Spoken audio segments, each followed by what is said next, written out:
Porque de tal manera amó Dios al mundo que ha dado a su Hijo unigénito para que todo aquel que en Él cree no se pierda, mas tenga vida eterna. Tenemos por costumbre, y es algo que es triste al final, cuando algo es cotidiano, cuando algo se escucha mucho, como que pierde importancia. Ya no lo valoramos de la misma manera. Algo que vemos constantemente es algo que pierde como su atractivo ante nosotros. Y eso es lo que nos pasa con este texto, con Juan 3:16. Lo hemos escuchado tanto en la iglesia, lo hemos escuchado tantas veces predicar, tantas veces que lo hemos leído. Cada vez que le vamos a predicar incluso a alguien a la calle utilizamos muchas veces este texto, Juan 3:16, que es verdad que ha perdido el atractivo, pero hoy quiero que se fijen bien en este texto, porque quiero que disfruten a la par conmigo de este maravilloso texto. Hay dos partes que podemos sacar de este texto, se podrán sacar muchas más, pero hay dos partes. Una de ellas es aquel que en Él cree y pone su mirada en Cristo, recibe la vida eterna. Esa es una de las enseñanzas fundamentales que nos enseña este texto. Si creemos en Cristo, somos salvos. Amén. Bien, pues la otra, que es la que yo me quiero centrar hoy, es la que nos concierne en el día de hoy, es el amor sin medida que Dios derramó en el acto de redención. El texto dice y empieza: porque de tal manera amó Dios al mundo. Hay algo ahí que no se nos puede perder de vista. Ese de tal manera nos enfoca, nos lleva a una profundidad inmensurable. Inmensurable significa una profundidad sin medida. Y ahora lo vamos a ir entendiendo poco a poco. Vamos a intentar, desde nuestro intelecto, nuestra capacidad como seres humanos súper finita, entender algo, aunque sea la puntita del iceberg, del amor y la profundidad del amor de Dios, ¿vale? ¿Esto qué va a provocar? Pues mire, hermanos, yo creo, y de verdad lo creo con todo mi corazón, porque cuando lo compartía en mi casa acabábamos todos llorando. Creo que la enseñanza de hoy va a provocar en usted un gozo infinito. Si verdaderamente ama al Señor, usted va a poder disfrutar en esta tarde, a través de la palabra del Señor, va a poder disfrutar de conocer un poco más la profundidad con la que Dios nos ha amado. Amén. Bien, bueno, pues esta enseñanza la he dividido en 4 puntos y vamos a comenzar con ello. El primer punto es la comunión eterna de la Trinidad. No pierdan ese texto de vista, porque todo tiene que ver con el texto que hemos leído, ¿vale? Bien, bueno, pues la Trinidad, bien saben ustedes, y nos han enseñado en la Iglesia, que es una de las doctrinas fundamentales de nuestra creencia, de nuestro credo. La palabra Trinidad no aparece como tal en la Biblia, pero sí se enseña a lo largo de todo el concepto de la Biblia, a lo largo de todo el consejo de la Biblia. Amén. Bien, bueno, voy a dar simplemente 4 puntitos sobre la Trinidad, porque no es el tema que hoy nos lleva, el tema de la Trinidad. Hay infinidad de textos que nos hablan sobre la Trinidad. Yo voy a hablar de 4 puntos muy sencillos, simplemente para que entiendan algo y podamos adentrarnos en el mensaje, ¿vale? Como primer punto, tenemos que entender que Dios, nos dice la Biblia, que Dios es uno. Amén. Deuteronomio capítulo 6, versículo 4. Dice así la palabra del Señor: Oye, Israel, Jehová nuestro Dios, Jehová uno es. Amén. Bien, la palabra nos enseña que Dios es uno, pero también la palabra nos enseña que Dios es trino, y ahora lo explicamos un poquito más ampliamente. No quiero profundizar en eso, pero para que tengamos la idea, ¿vale? Segunda de Corintios, capítulo 13, versículo 14. Existen infinidad de textos que hablan sobre la Trinidad, pero he escogido este. Dice: la gracia del Señor Jesucristo, el amor de Dios y la comunión del Espíritu Santo sea con todos vosotros. Amén. La Biblia nos enseña que no son 3 dioses. Eso es una herejía, hermanos. La Biblia nos enseña que hay un solo Dios y que existen 3 personas divinas.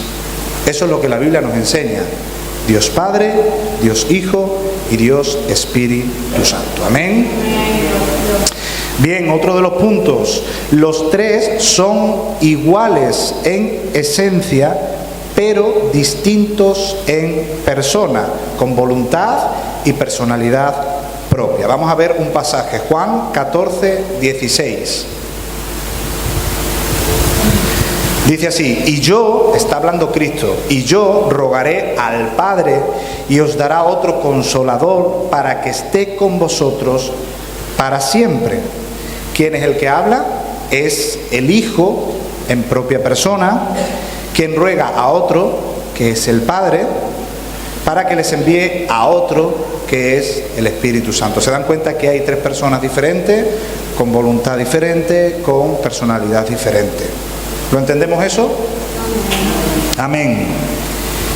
Y último punto que quiero resaltar de esto es que cada miembro de la Trinidad es 100% Dios. El Padre es Dios, Filipenses 4:20, voy un poco rápido. Filipenses 4:20 dice: al Dios y Padre nuestro sea gloria por los siglos de los siglos. Amén. Pablo nos dice que el Padre es Dios. Colosenses 2:9 dice así: porque en Él habita corporalmente toda la plenitud de la deidad. Pablo está hablando de Cristo. El Hijo es enteramente Dios. Y el Espíritu Santo también es Dios. Vámonos a un texto, es Hechos, capítulo 5, versículo del 3 al 4.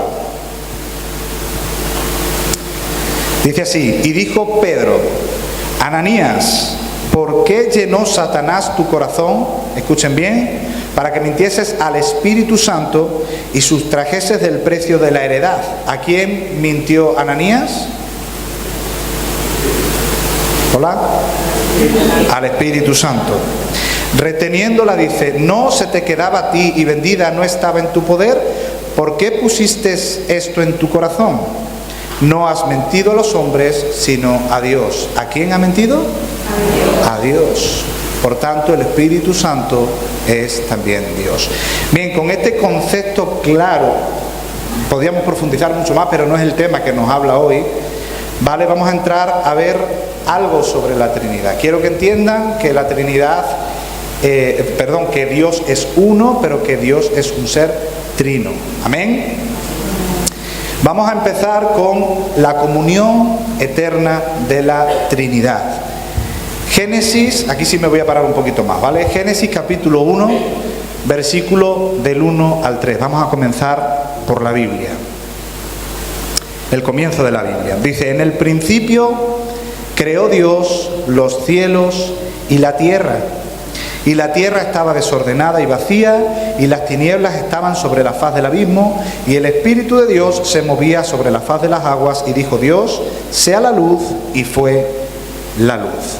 Bien, antes de que todo existiese, antes de que todo lo que vemos y lo que no vemos tuviese existencia, ya Dios era. Señores, por si no lo sabían, Dios es un ser eterno que no tiene principio, que ha existido durante toda la eternidad. ¿Amén? Un ser eterno que no tiene principio ni tiene fin. En la eternidad pasada, cuando nada era y nada existía, Dios estaba en su comunión perfecta trinitaria, es decir, en su Trinidad ya convivían las personas de la Trinidad en su comunión perfecta, antes de que todo existiese, antes de que cualquier cosa que vemos y no vemos existiese. Amén. Bien, con un vistazo rápido a este texto, vemos aquí, con un vistazo rápido, ¿vale? Vemos dos personajes. Uno es el Padre, ¿vale?, que dice el Padre que da comienzo a la creación, y el otro es el Espíritu Santo, que se movía sobre la faz de las aguas. Pero si profundizamos un poquito más en el texto, dice que Dios Padre dijo: y sea la luz, y la luz fue hecha. ¿Qué es lo que nos debemos de fijar? Dice: y dijo Dios. Vámonos a otro principio. Juan capítulo 1, versículo del 1 al 3. Dice así: en el principio era el Verbo, y el Verbo era con Dios, y el Verbo era Dios. Escuchen bien: este era en el principio con Dios, todas las cosas por Él fueron hechas, y sin Él nada de lo que ha sido hecho fue hecho. ¿Quién era en el principio? El Verbo. ¿Quién es el Verbo? La palabra de Dios. ¿Quién es esa palabra? El que se hizo carne. Dice el versículo 14 de Juan, dice que ese Verbo se hizo carne y habitó entre nosotros. Por tanto, ese Verbo es Cristo. Cristo estaba en la creación de todas las cosas y funcionaba como la palabra. Dios el Padre y Dios el Hijo conjuntamente cooperaban para la creación. ¿Amén? Amén. En ese principio vemos la actividad trinitaria entre las tres personas de la Trinidad, realizando la creación, lo que vemos y lo que no vemos. Por tanto, podemos concluir que antes de que todo fuese, ya Dios en su eterna Trinidad existía en una comunión eterna. Amén. Vamos a ver un texto más. Bueno, vamos a ver dos textos más para explicar un poco esto más. Juan 14, 16, 17.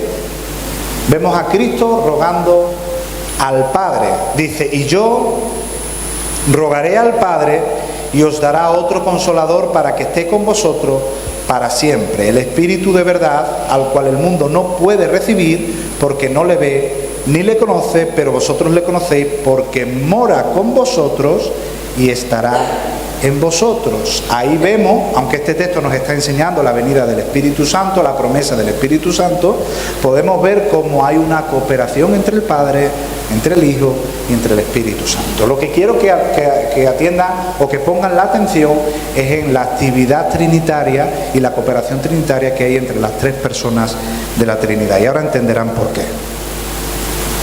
Juan 16, 13, 15.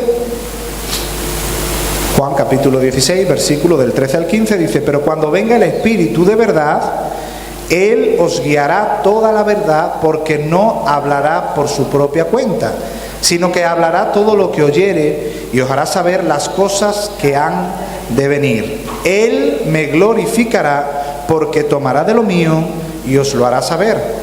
Todo lo que tiene el Padre es mío. Por eso dije que tomará de lo mío y os lo hará saber. ¿Se dan cuenta de esa comunión perfecta que hay entre los tres seres de la Trinidad?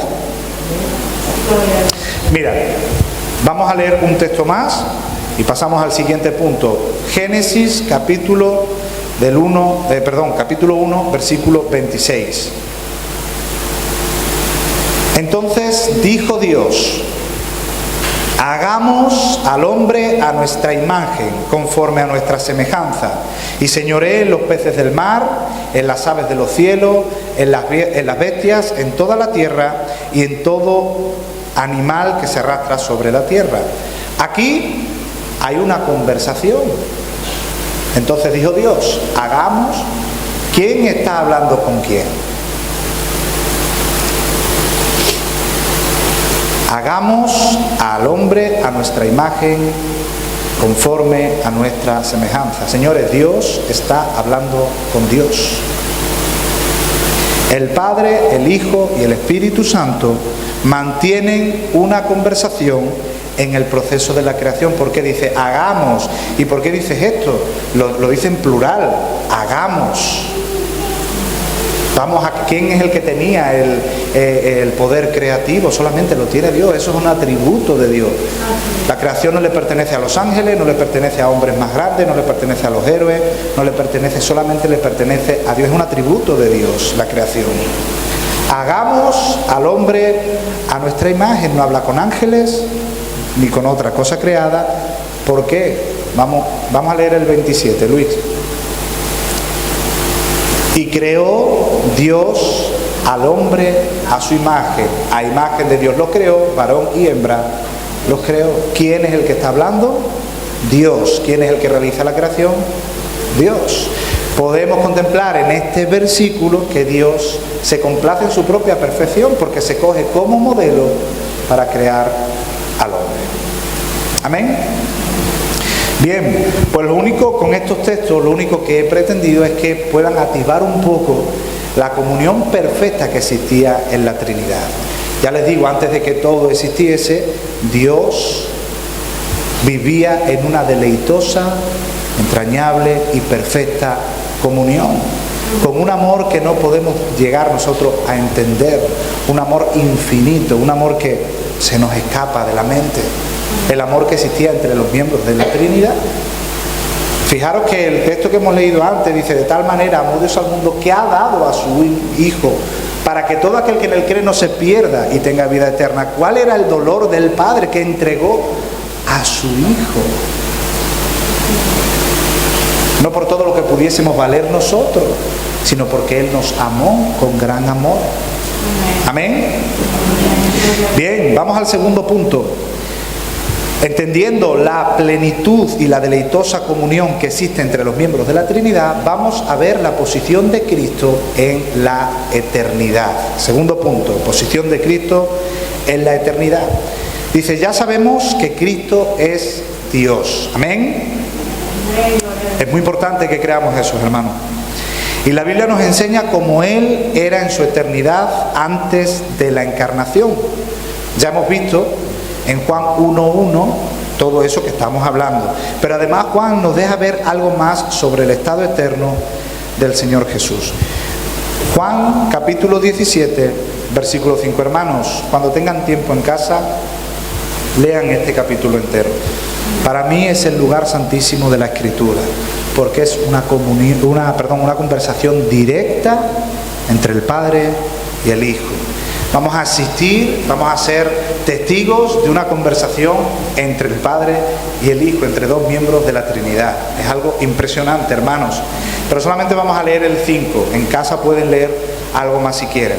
De todas formas, más adelante de la enseñanza vamos a ver algo más. Es impresionante ese capítulo y muy profundo. Dice Juan 17:5. Ahora pues, Padre, está hablando Cristo, escuchen bien, glorifícame tú al lado tuyo con aquella gloria que tuve contigo antes que el mundo fuese. ¿Qué vemos aquí? Vemos que Cristo, antes de vestirse de humanidad, vivía en un estado eterno, glorificado, porque Él era y es Dios. Vive desde toda la eternidad. Hay gente que cree que Cristo es un ser creado, o hay gente que cree que Cristo comenzó cuando vino a la tierra y luego ya se fue al cielo. No, señores. Cristo es Dios, y como Dios es eterno. Y Cristo en su estado eterno vivía como el majestuoso, inigualable, lleno de belleza, lleno de majestad, increíble Dios, el Rey de Reyes, el Señor de los Señores, el soberano, el eterno, que no hay otro quien lo iguale. Ese era el estado en el que Cristo vivía antes de su encarnación.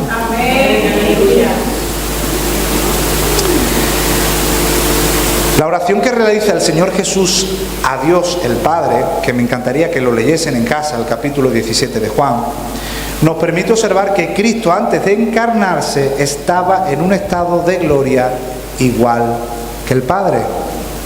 Mateo 17, versículo del 1 al 2. No quiero que me digáis pesado con los textos, pero es que me gusta que la Biblia hable más que yo. Amén. 6 días después, Jesús tomó a Pedro, atiendan a esta escena, ¿vale?, a Pedro, a Jacobo y a Juan su hermano, y los llevó aparte a un monte alto, y se transfiguró delante de ellos. Escuchen bien: resplandeció su rostro como el sol, y sus vestidos se hicieron blancos como la luz.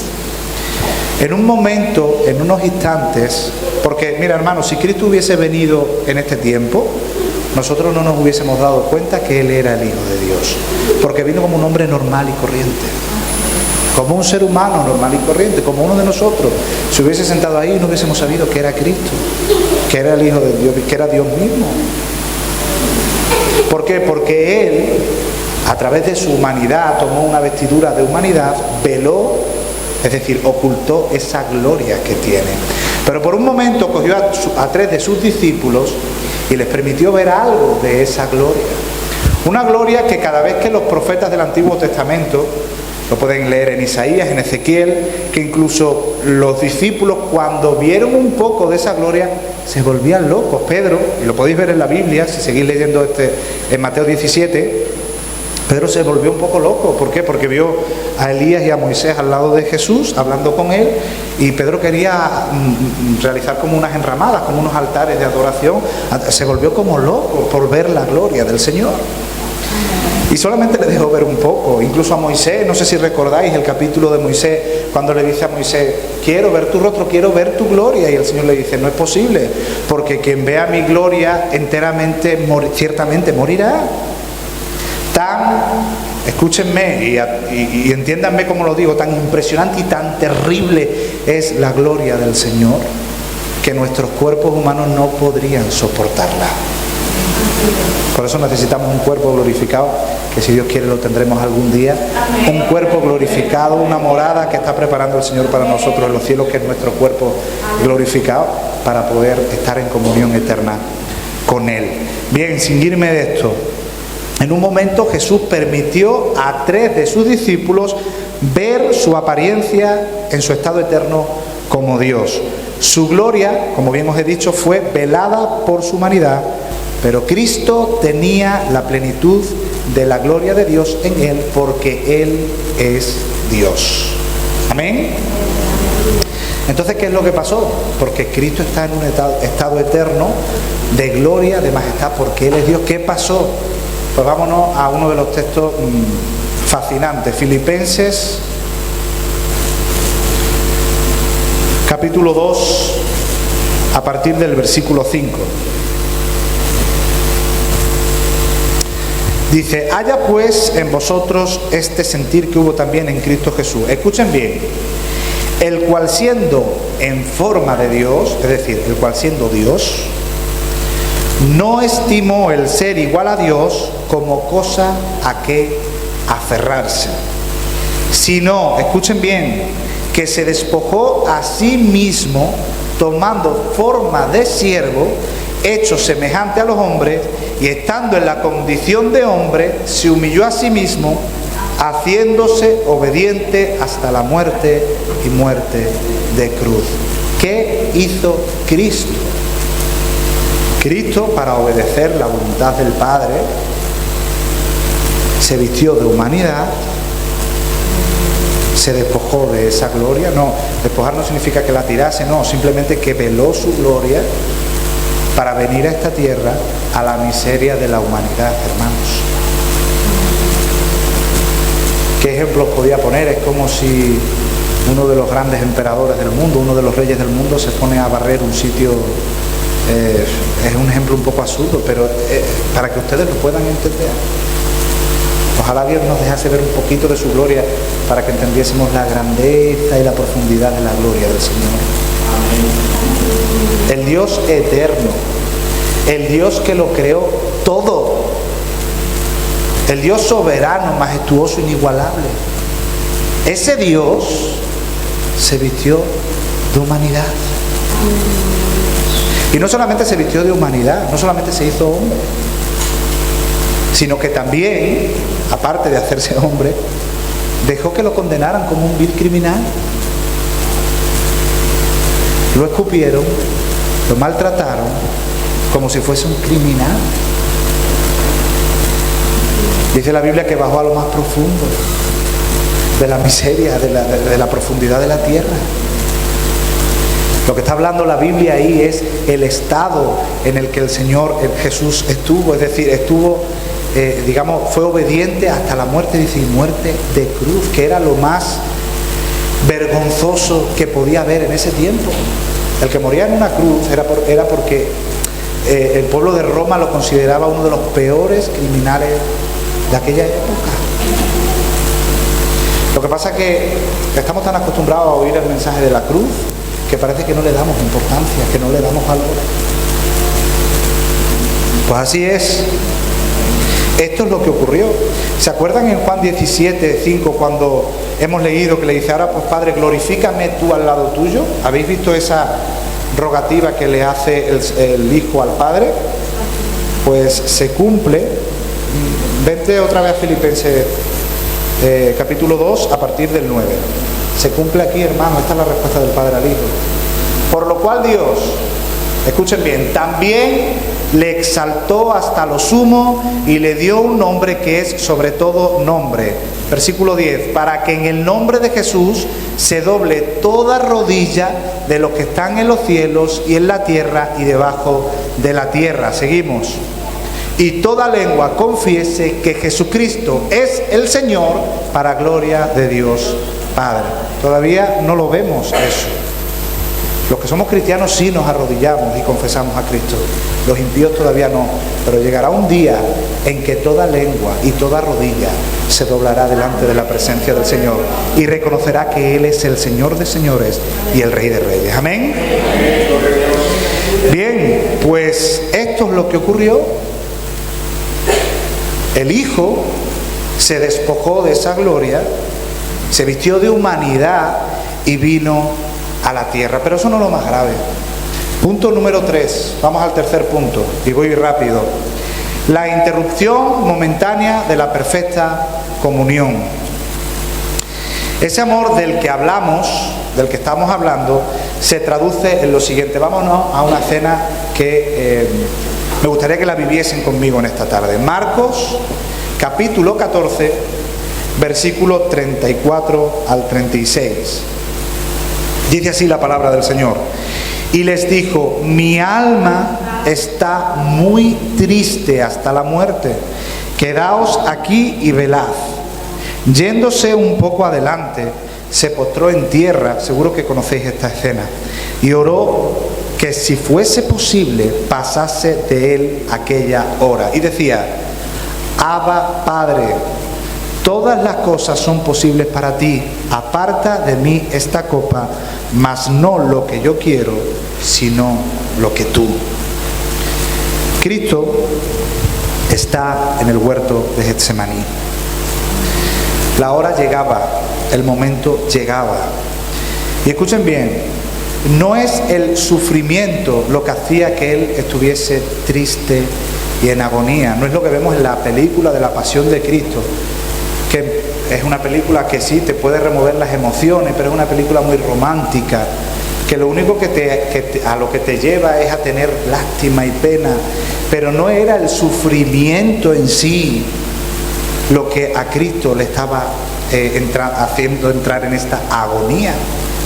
Lucas 22:44 dice así, y estando en agonía, oraba más intensamente, y era su sudor como grandes gotas de sangre que caían hasta la tierra. O sea, imagínense el momento terrorífico, me gustaría que se trasladasen en aquel momento terrorífico que Cristo estaba viviendo en el huerto de Getsemaní. ¿Por qué? ¿Porque lo iban a crucificar? ¿Porque le iban a dar latigazos? No era eso en sí, hermanos. Yo no digo que a su cuerpo humano no le doliese eso. Yo no digo que eso no fuese terrible para cualquiera de nosotros, incluso para él en ese momento, pero a él no le movía eso. Él habla de una copa. Vamos a ver qué es esto. Hay algo más profundo que rompe el corazón humano de Cristo. Cristo pide al Padre que si es posible que no tuviese que beber esa copa. ¿Qué es esa copa? Salmos capítulo 75, versículo 8. Dice, porque el cáliz es copa, está en la mano de Jehová y el vino está fermentando, lleno de mistura y él derrama del mismo. Hasta el fondo lo apurarán y lo beberán todos los impíos de la tierra. Esa copa representa la ira santa de Dios. Dios es un Dios de amor, pero también es un Dios de justicia. Y llegará un día que para los creyentes, que somos nosotros, será glorioso. Pero ese mismo día también será un día de lamento para aquellos que no han acudido a Cristo. Porque la ira de Dios será derramada, hermanos. Jeremías capítulo 25, versículo 15.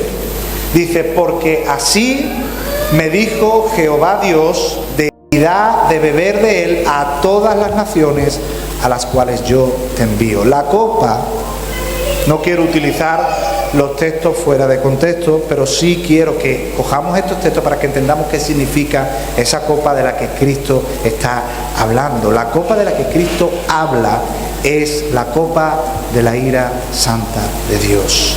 Lo que tenía Cristo en una agonía terrible era esa copa que estaba llena de la ira de Dios. Cristo no quería tomar esa copa porque esa copa significaba algo que ahora lo vamos a entender.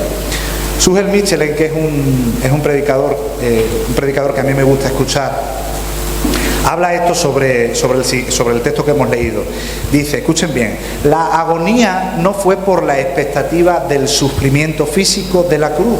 Lo que llenó de espanto el alma humana de Jesús fue saber que en pocas horas tendría que cargar con el peso de la ira santa de Dios, que los que iban a ser redimidos habían acumulado a través de todos los siglos. Tus pecados, tus pecados, tus pecados, mis pecados, tus pecados, tus pecados, tus pecados. Todos esos pecados estaban inflando la copa de ira de Dios. Y esa es la copa que Cristo bebió en la cruz del Calvario. Sigue diciendo Sugel, el Santo de Israel que nunca, escuchen bien, ¿vale? Que nunca experimentó en sí mismo la amargura del pecado, porque en él no hubo pecado, hermanos. El sentimiento de culpa y la vergüenza por transgredir la ley moral de Dios, por primera vez en la eternidad, iba a experimentar el abandono de su Padre. Yo no sé si me están entendiendo, hermanos. ¿Me están entendiendo? ¿Están llegando conmigo? Por primera vez en la eternidad, escuchen bien, la comunión iba a ser interrumpida por unos instantes, ya que en la cruz Dios cargó el pecado de todos nosotros y derramó toda su ira sobre él. Mateo 27:46 dice así, cerca de la hora novena Jesús clamó a gran voz diciendo, Elí, Elí, lama sabactaní, esto es, Dios mío, ¿por qué me has desamparado? A Cristo no lo atemorizaba el sufrimiento de la cruz. La agonía de Cristo venía porque la comunión, por primera vez en la historia de la eternidad, iba a ser rota. No quiero decir la palabra rota, iba a ser interrumpida, vamos a decirlo así. El Padre apartó la mirada del Hijo, porque este fue hecho pecado. Segunda de Corintios 5:21 dice, al que no conoció pecado, porque hermanos, Cristo no conoció pecado, a este por nosotros, por todos los que estamos aquí, por todos los que han creído, lo hizo pecado para que nosotros fuésemos hechos justicia de Dios en él, para que la deuda fuese pagada. Juan 19:30 dice, cuando Jesús hubo tomado el vinagre, dijo, consumado es, y habiendo inclinado la cabeza, entregó el Espíritu. Hay otro texto en Gálatas 3:13 que os lo digo muy rápido, no quiero que se me vaya el tiempo. Cristo nos redimió de la maldición de la ley, hecho por nosotros maldición. Cristo fue hecho maldición en el madero. Sigue citando, voy a seguir citando a este predicador, a Sugel. Dice, cada crimen, cada blasfemia, cada desobediencia, cada motivación o pensamiento pecaminoso de todos aquellos que él vino a salvar, serían descargados sobre él en la cruz del Calvario. Cristo iba a sufrir, escuchen bien, literalmente miles de infiernos concentrados en esa cruz. El infierno que todos nosotros merecemos, sufridos en ese instante de la cruz. Cuando Cristo llegó a Getsemaní, se sintió abrumado ante la realidad de que pronto sería triturado por una ira sin misericordia, escuchen bien, para hacer posible que hoy los creyentes pudiéramos disfrutar de una misericordia sin ira. Ese es el regalo que el Señor nos ha dado. ¿Se dan cuenta ahora del gran precio que Cristo pagó en la cruz del Calvario? La perfecta y eterna comunión de la Trinidad fue interrumpida para que nosotros pudiésemos ser salvados, para que tuviésemos acceso al Padre, porque Dios así lo quiso. Este es el significado, el gran significado de Juan 3:16. De tal manera amó Dios al mundo. ¿De qué manera lo hizo? Hermanos, no sé si usted llega a entender la importancia de esto. Lo más sagrado que existe en el universo, lo más sagrado que ha existido en la eternidad, lo más sagrado que existe, ha existido y existirá para toda la eternidad, que es la comunión perfecta de la Trinidad, fue interrumpida por causa de nosotros. Cristo tuvo que sufrir miles y miles y miles de infiernos en ese instante, el que merecíamos cada uno de nosotros, hermanos, para que hoy usted pueda estar aquí sentado cantándole al Señor, dándole la gloria con la promesa de que algún día estaremos con Él en el reino de los cielos.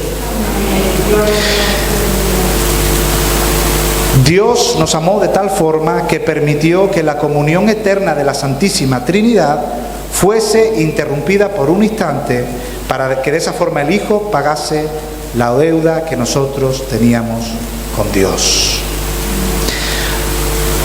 Entiendan ahora esto que les voy a decir, porque no quiero simplemente hablarles de este gran amor, quiero hablarles de otra cosa. Hebreos 10, 29, 31 dice así: cuánto mayor, escuchen bien hermanos, para que no lo tomen a la ligera, cuánto mayor castigo pensáis que merecerá el que pisoteare al Hijo de Dios y tuviere por inmunda la sangre del pacto en la cual fue santificado e hiciere afrenta al Espíritu de gracia. Es decir, hermanos, si no damos y tenemos y tomamos en cuenta la importancia de este sacrificio que Cristo hizo en la cruz del Calvario, hermanos, cuidado, estamos luchando contra Dios. No es cualquier cosa. Juan capítulo 3, 18, 19 dice: el que en Él cree no es condenado. Amén.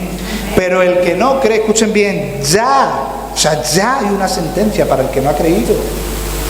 Ya ha sido condenado porque no ha creído en el nombre del unigénito Hijo de Dios.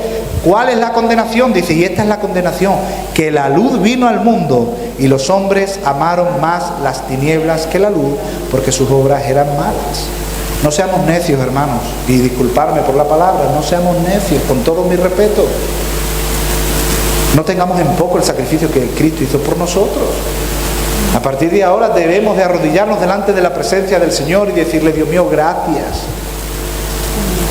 Cuando venga el pecado deliberado, que es un pecado súper peligroso, más bien, hermanos, les animo, les exhorto en esta hora, con el permiso de los pastores, no pequen deliberadamente. Porque el pecar deliberadamente es echar en poco o en saco roto el sacrificio de Cristo. Y miren la advertencia que nos ha dado el Señor en la palabra. Vamos a intentar mantener nuestros pies limpios. No significa que no vayamos a pecar, pero no busquemos el pecado, hermanos. Somos hijos de Dios. Y hubo un precio muy grande, muy alto el que se pagó, hermanos. Termino con el último punto, las consecuencias de ese gran amor. Es impresionante esto, ¿vale? Juan capítulo 17, este es el capítulo que yo quiero que lean en casa. Capítulo 17, versículo del 1 al 3. Dice: estas cosas habló Jesús, escuchen bien, y levantando los ojos al cielo dijo: Padre, la hora ha llegado, glorifica a tu Hijo para que también tu Hijo te glorifique a ti, como le has dado potestad sobre toda carne, para que dé vida eterna a todos los que le diste. Y esta es la vida eterna, que te conozcan a ti, el único Dios verdadero, y a Jesucristo, a quien has enviado. Ya hemos visto cuán inmedible es ese amor, ya hemos visto lo que costó ese amor,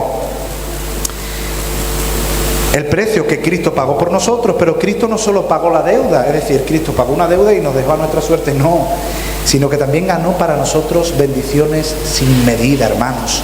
Vamos a detallar este texto. Versículo 1 dice: estas cosas Habló Jesús y levantando los ojos dijo: Padre, la hora ha llegado, glorifica a tu Hijo para que también tu Hijo te glorifique a ti. Cristo ora al Padre pidiendo su glorificación porque la hora había llegado y el Padre le da la respuesta en los versículos que antes hemos leído. Cuando dice Dios lo exaltó sobre lo sumo, vamos a leerlo de nuevo. Filipenses capítulo 2, 9 al 11.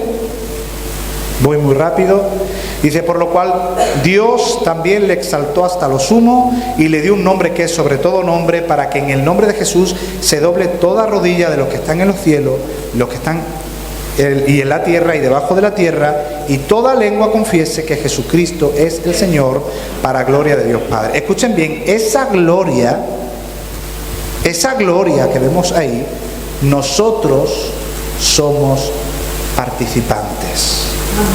Efesios capítulo 2, a partir del versículo 4, dice: pero Dios, que es rico en misericordia, por su gran amor con que nos amó, aun estando nosotros muertos en pecado, nos dio vida juntamente con Cristo. Por gracia sois salvos.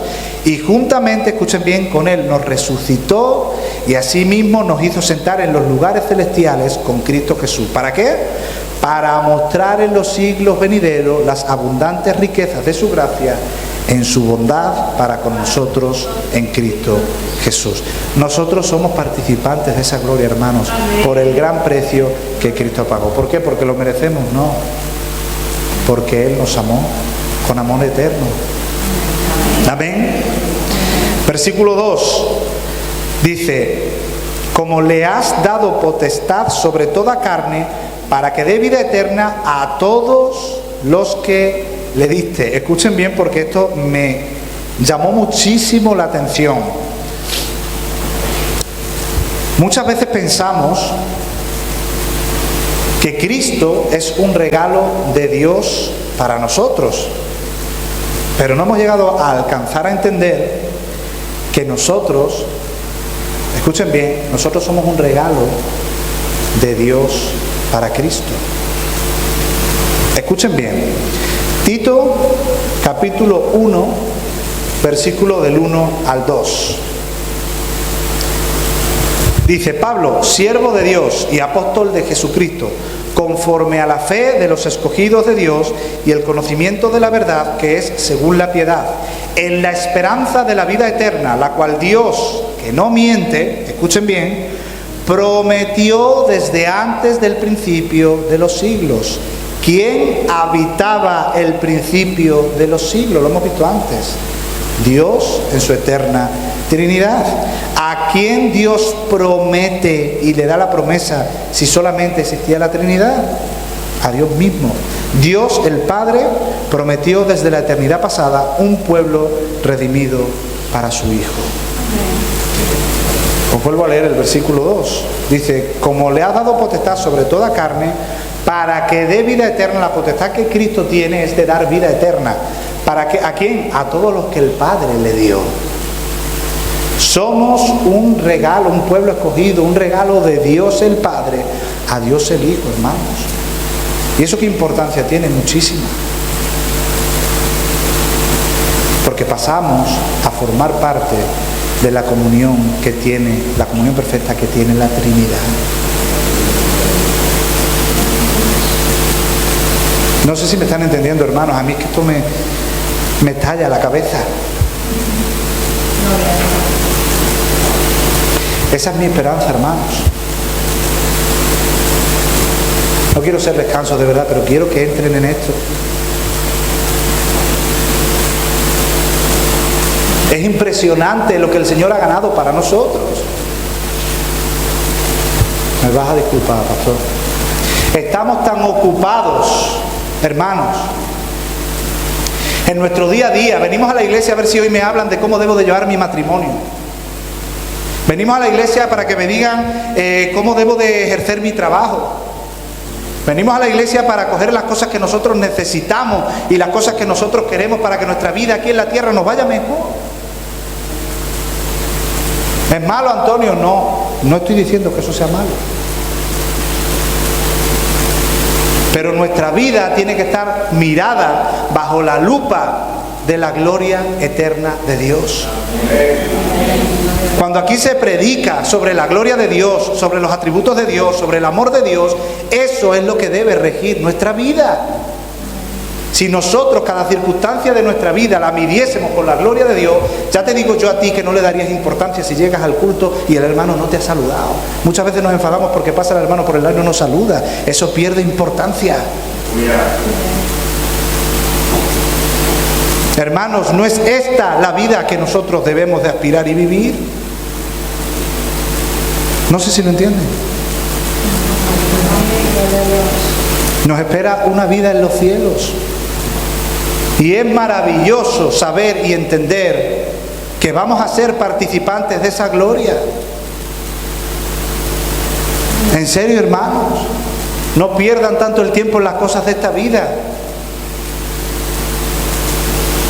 Nos pensamos que somos eternos y cuando llegue el momento nos vamos a ir como se va todo el mundo. Yo quiero atesorar para el cielo. Suena muy bonito aquí arriba, pero hay que vivirlo. ¿Qué es lo que Cristo hizo en la oración al Padre? ¿Por qué se preocupaba Cristo? ¿Por Él mismo? ¿Por nosotros? La principal preocupación de Cristo era glorificar al Padre. Esa debe ser nuestra preocupación. Somos seres que hemos sido creados para darle la gloria a Dios en todas las cosas. Cuán necio es el mundo que pierde su vida en cosas de este mundo para llevarse su propia gloria, hermano. Estamos tan centrados, de verdad, y Dios nos libre y que esta iglesia se libre. Entiéndame, estamos tan centrados. Las alabanzas, hay muchas alabanzas que se cantan, que escuchamos en YouTube, en cualquier cosa, que van dedicadas un poco a nuestros día a día. No sé si me están entendiendo lo que les quiero decir.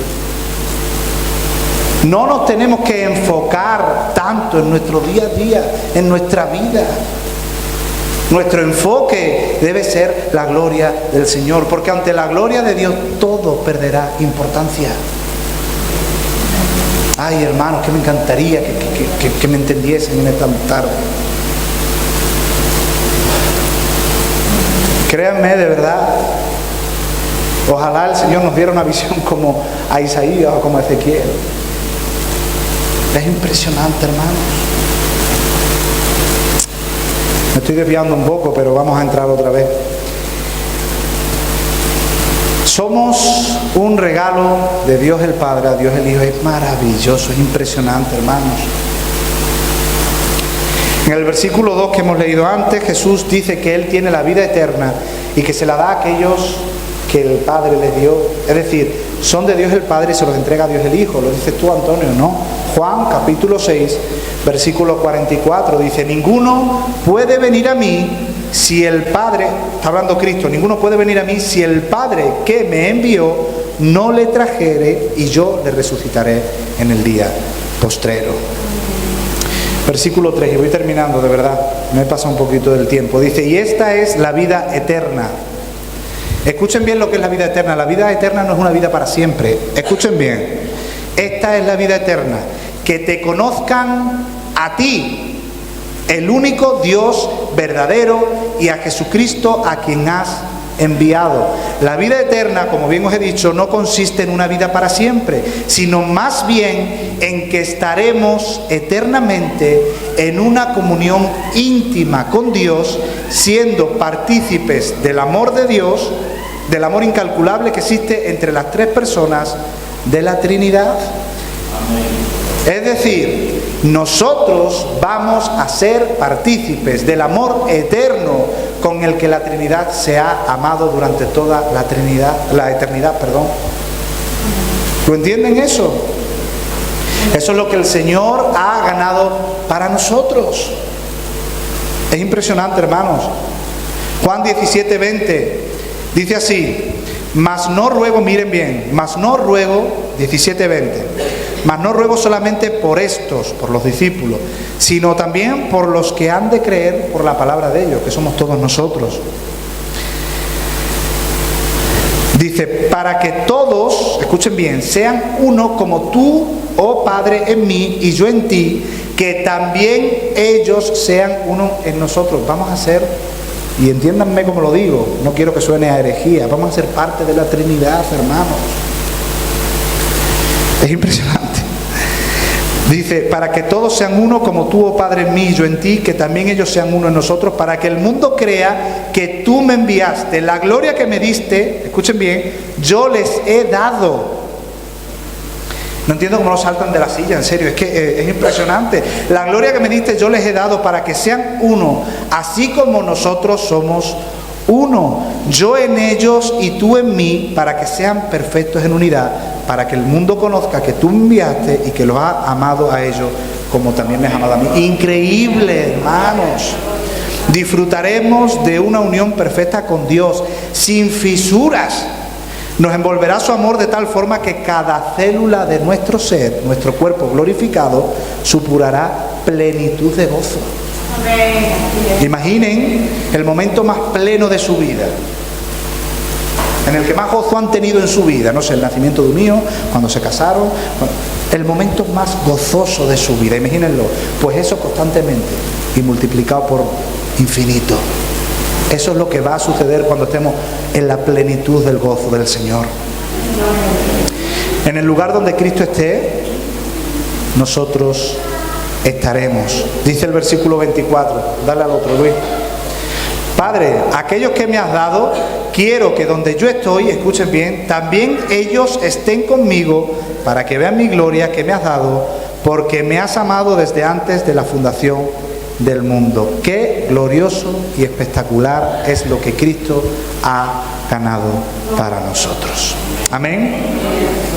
¿Entienden ahora el gran amor con que Dios nos amó? ¿Entienden ahora ese de tal manera amó Dios al mundo? Gloria a Dios. Lo digo en serio, hermanos.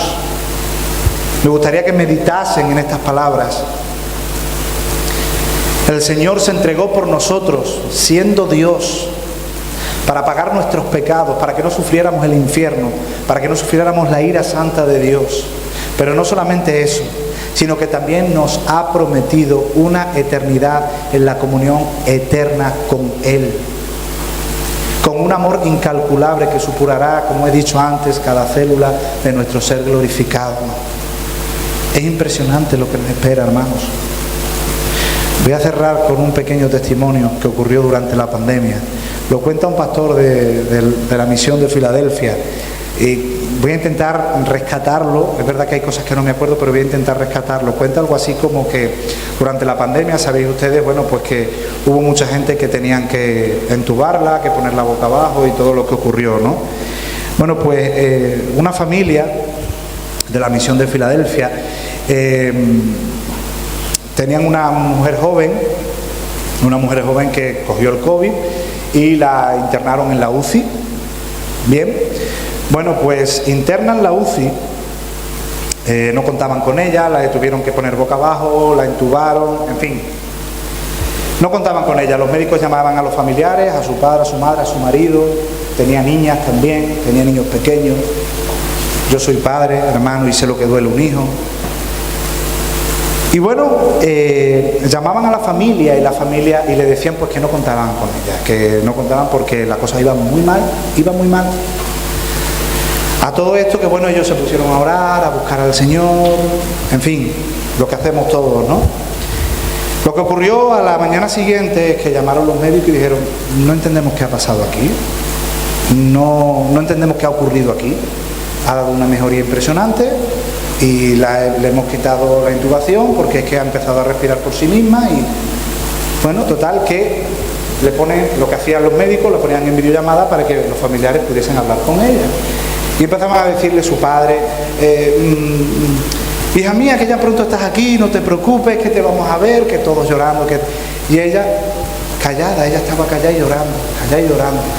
Ahora se pone su madre, hija mía, que te echamos de menos, que te necesitamos, el marido, que estás pronto ya con nosotros, que, en fin, uno tras otro de sus familiares, y ella lloraba y callada. Le dicen, hija mía, pero ¿qué es lo que te pasa? ¿No estás contenta que te vamos a ver pronto, que vas a estar con nosotros? Y ella le dijo, no, porque del lugar donde vengo yo quiero quedarme allí. porque lo que he visto, quiero quedarme allí. Dice, pero hija mía, ¿cómo dices eso? Si tú tienes a tu marido, tienes a tus hijas, estás empezando tu vida. Dice, a mis hijas criármelas y quererlas mucho. A mi marido decirle que se case. Yo me quiero ir al sitio donde yo estaba. Es impresionante, hermanos. Al día siguiente empeoró y partió con el Señor. Parece que la victoria está en que sane. Parece que la victoria está en que vuelva a la vida y que no haya más problemas. La victoria está en que se fue con el Señor.